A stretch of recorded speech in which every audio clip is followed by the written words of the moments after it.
ที่แน่ๆ2กับ4เนาะครับเนาะพอแล้วที่แน่ๆเนาะ2กับ4เนาะเอา2กับ4เนาะครับเนาะ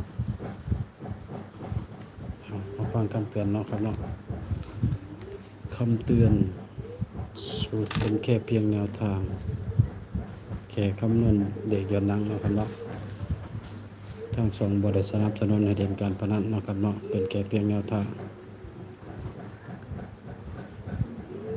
พิจารณาให้ดีก็นำไปใช้เนาะครับเนาะถ้าผิดพลาดประการใดขอโทษขออภัยเนาะครับเนาะ